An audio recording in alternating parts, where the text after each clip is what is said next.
So அப்படி பார்க்கும்போது நம்ம என்னங்க நம்பர் எடுத்திருக்கோம், ஏ போர்டில் என்னங்க எடுத்திருக்கோம் 3 எடுத்திருக்கோம், பி போர்டில் என்னங்க எடுத்திருக்கோம் 1 எடுத்திருக்கோம், சி போர்டில் எகைன் 3 தான் எடுத்திருக்கோம். இப்போ 313 வரத்துக்கு ஒரு வாய்ப்பு இருக்குங்க. அதே மாதிரி ஏ போர்டில் 8 வச்சு, பி போர்டில் 6 வச்சு, சி போர்டில் பவர் பண்ணி அப்படியே 8 வச்சா இப்போ நம்ம நம்பர்ஸ் எப்படிங்க கொடுக்க முடியும்? 368 813 இல்லைங்களா? 863 300 அதாவது 868. நாம் பி போர்டு பார்க்குறோம். இப்போது எப்போவுமே போர்டு வந்து ஒரு கடைசி 6 நம்பர் வச்சு தாங்க கால்குலேஷன் பண்ண முடியும். இதுவே பாருங்களேன், ஏ போர்டு அப்படி தானே நம்ம எடுத்தோம். இங்கே பாருங்கள் 286 296ன்னு எடுத்தோம் இல்லையா? நீங்கள் 2 வந்து டபுள்ஸோ 2 கண்டினியூஸாக வந்துருக்கு நிறுத்தியிருக்கோம். அதனால் நீங்கள் வந்து 2 ஒன்றா தான் எடுத்துக்கணும். ஸோ பார்த்தீங்கன்னா 6 நம்பர் தான் கால்குலேஷன் எடுத்துக்கணும்.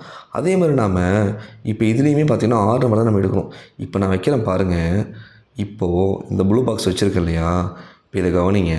இப்போ என்னங்க வச்சுருக்கேன், அந்த மேலிருந்து பாருங்கள் என்ன வருதுன்னு பாருங்கள். அந்த ப்ளூ பாக்ஸில் 800 இருங்க கலரை மாற்றிக்கிறேன் 896ன்னு வருதுங்க. ரைட்டுங்களா? இப்போ நான் என்ன சொன்னேன், 6 நம்பர் நம்ம எடுத்துக்கணும். அப்போது இதில் 5 நம்பர் இருக்குது. 6வது நம்பர் தான் நம்ம கண்டுபிடிக்க போகிறோம். ஓகேவா? 896ன்னு இருக்குது வருது. இப்போ அப்படியே பாருங்கள் 4க்கு 9 4க்கு 9 996ங்க. புரியுதுங்களா? கான்செப்ட் புரியுதா?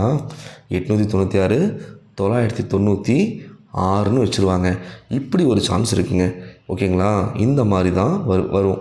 இப்போது இன்னொரு மாதிரி பார்ப்போம். இப்போது நான் மொத்தமாக 6 நம்பர் நமக்கு தேவைப்படுது இல்லையா? ஒரு வேளை இந்த 8 அவன் கணக்கு எடுத்துக்கலன்னு வைங்க. இப்போ நான் இறக்கி வைக்கிறேன் பாருங்கள் பாக்ஸை. இப்போ பாருங்கள், இங்கே நான் பாக்ஸ் வைக்கிறேன். இப்போ நமக்கு எத்தனை நம்பருங்க இருக்குது? 4 நம்பர் தாங்க இருக்குது. இப்போ 4 நம்பர் தான் நம்மக்கிட்ட இருக்கு இல்லையா? இப்போ நமக்கு எத்தனை நம்பர் தேவைப்படுது? 2 நம்பர் வேணும் இல்லைங்களா? அப்போது நான் மேலேருந்து மறுபடியும் வரலாம். இப்போ பாருங்கள், சென்ட்ரல்லேருந்து போகலாம். ஓகேவா? 469ன்னு மேலே போகுதுங்க. ஓகேங்களா? இங்கேருந்து பாருங்கள், இந்த கட் பண்ணுற பாருங்கள் 469ன்னு மேலே போகுதுங்க. அப்போது என்னங்க வரணும்? 468ன்னு வரணுங்க. புரியுதுங்களா? இல்லைன்னா என்னங்க வரணும்? 479ன்னு வரணும்.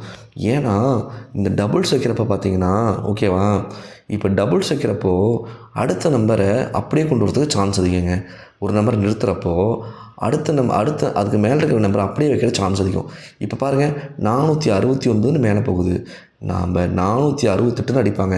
நாளைக்கு என்ன பண்ணுவான்? 6 மறுபடியும் கொண்டு வருவான். கொண்டு வந்தால் என்ன பண்ண முடியும்? உன்னை குறைச்சி இந்த 9க்கு மேலே இருக்கிற 9க்கு உன்னை குறைச்சி 8 வைக்க முடியும். ஸோ அப்படி பார்க்குறப்போ பி போர்டில் 6 1 வரதுக்கு தாங்க பாசிபிள் அதிகம். நான் பி போர்டில் 6 1 வரதுக்கு பாசிபிள் அதிகம். நான் பார்த்ததை வச்சு மட்டும்தான் கொடுத்துருக்கேன்.